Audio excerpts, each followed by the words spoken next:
Hi everybody, this is Kathy. Welcome back. Now, Sunday night, Mother's Day evening, I got a heads up from somebody that Carroll was going to go live on his Dad Talk Today channel, and he was going to break his silence. And yeah, when I went and looked, there's a thumbnail there, and yeah, he was supposed to I'm not sure if he was going to go live or if he was going to put up a recorded video, but the thumbnail was really something. It's a picture of him with duct tape over his mouth, and it says, "After 10 months of being silent and being told I can't talk regarding the West Virginia story, I've got an announcement to make later tonight. First, I wanted to spend Mother's Day with my family and enjoy the meal I cooked for my wife and mother." Now, mind you, he put this up at 9 o'clock his time. 9 p.m. His mom and his wife are still waiting for their Mother's Day dinner. 9 p.m. on Mother's Day evening. But after he eventually got his mom and his wife the dinner, he was supposed to come on. And he said, after I cooked my wife and mother their dinner, after that, it's time. And then he said, next week, everything changes. So a very dramatic thumbnail. Big promises, as always. Huge promise that didn't come true. But anyway, I was wondering, Eric, where are you? Well, 3 hours later now, it's after midnight, and he posted another post. Okay, and in that post he writes, "I owe you all an explanation. It's after midnight, and at this point, I'm not even going to attempt to keep making the video tonight because it's gotten too late. And for that, I apologize." So now it's after midnight.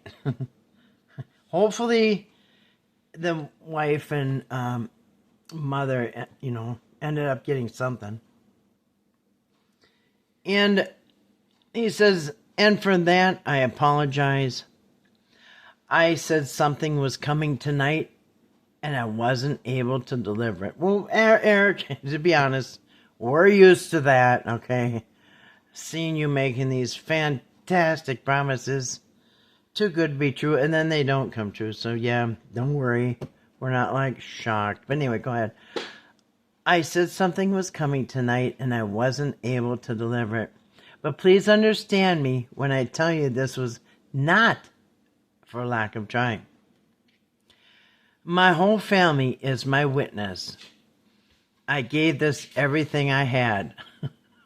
Well, I hope you put something that you had into their dinner. I spent almost 6 hours tonight trying to record this video, and I've actually been trying to make it happen for almost 2 weeks now. You must have writer's block or something. What's crazy is this used to be my life.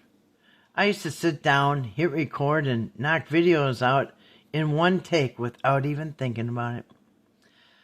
Now, honestly, I can't even count how many times I've tried to make this one video. That's what 10 months of suppressing feelings, staying silent, pressure, accusations, fear, harassment, and carrying all of this around has done to me. Well, I will make a comment here. Now,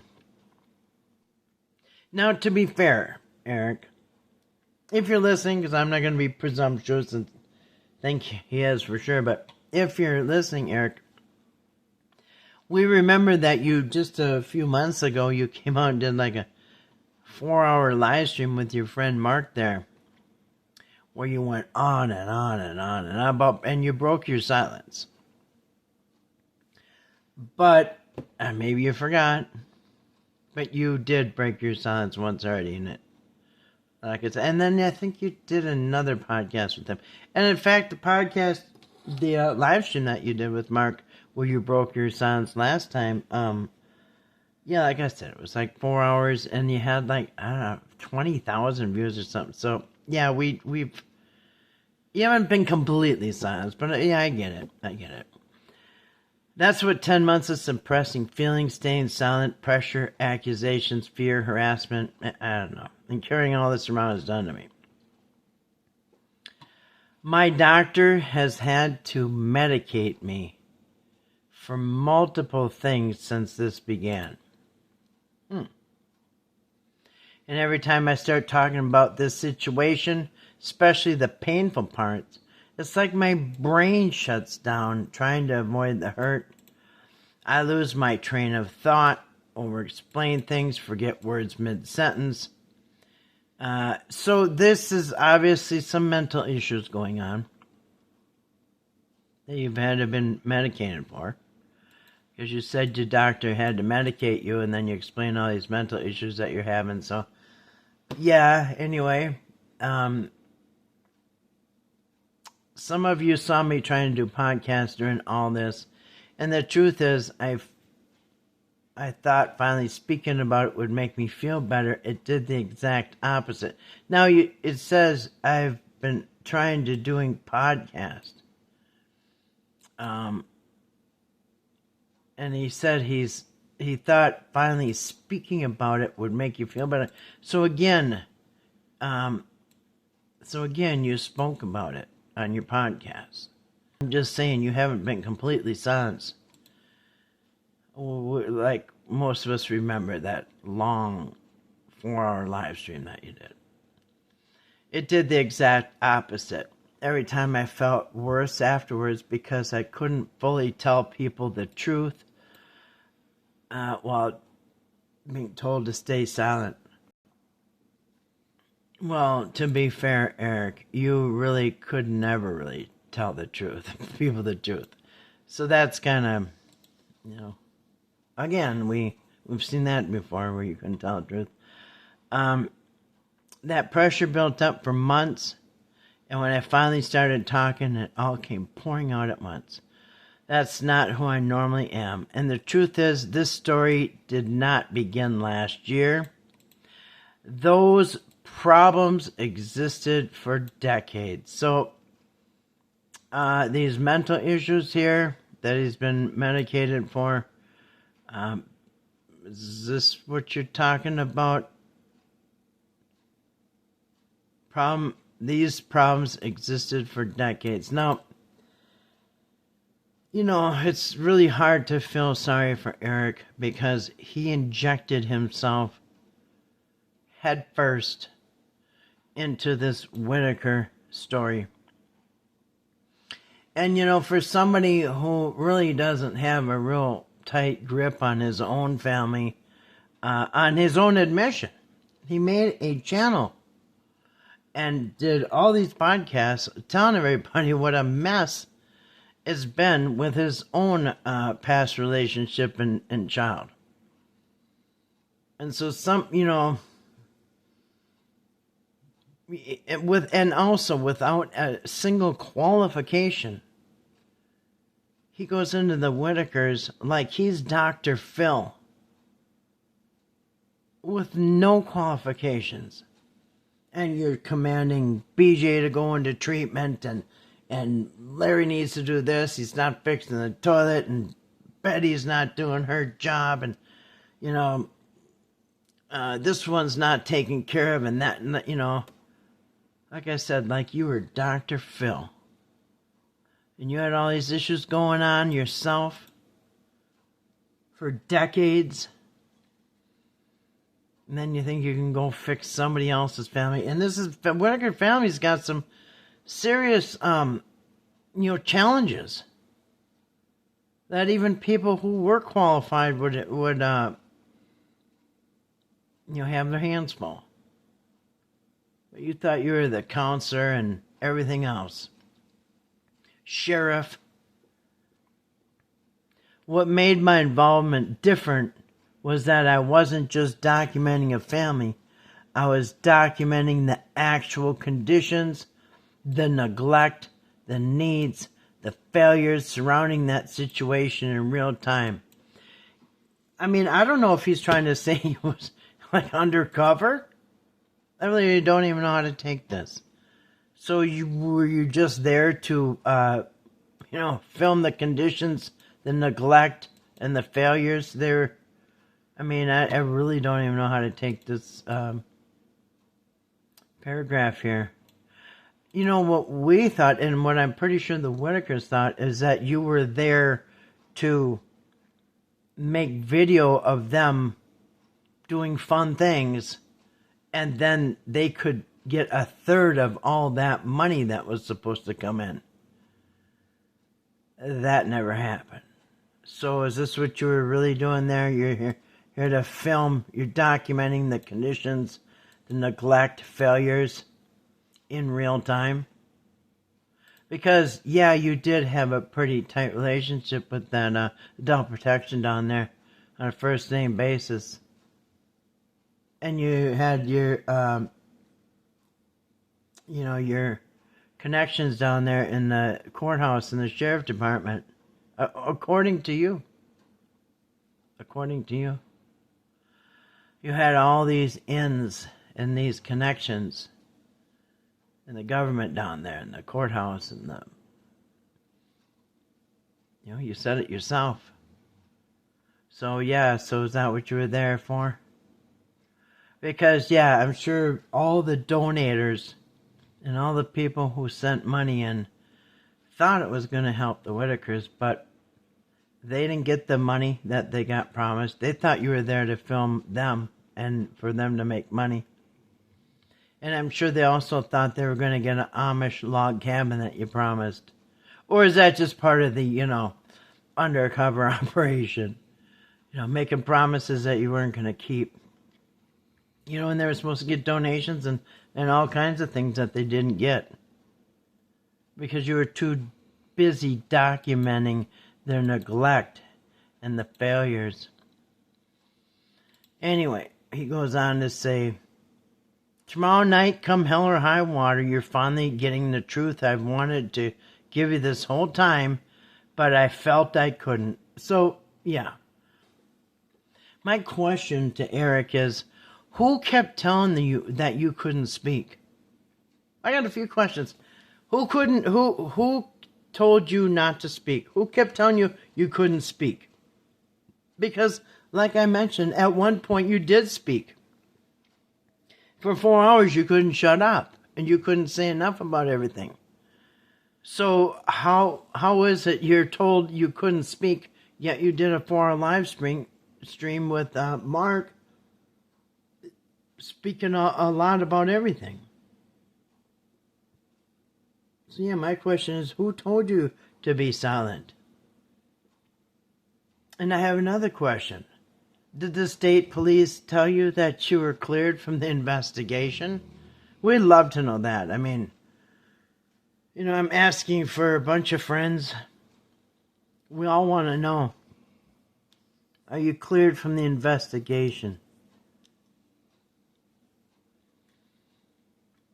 And also, by the way, in your thumbnail you said that you're tired of being a Patsy. Who are you the Patsy for, Eric? If you're the Patsy, then why has Patrick been arrested and out on bond with an ankle monitor waiting to go to trial on 11 felonies? And you're the Patsy? How can that be, Eric? You're free. You haven't been charged. You've left with a whole lot of money. You had a pretty darn good time considering all these conditions you got going on here. You're admitting to. But so how are you the Patsy?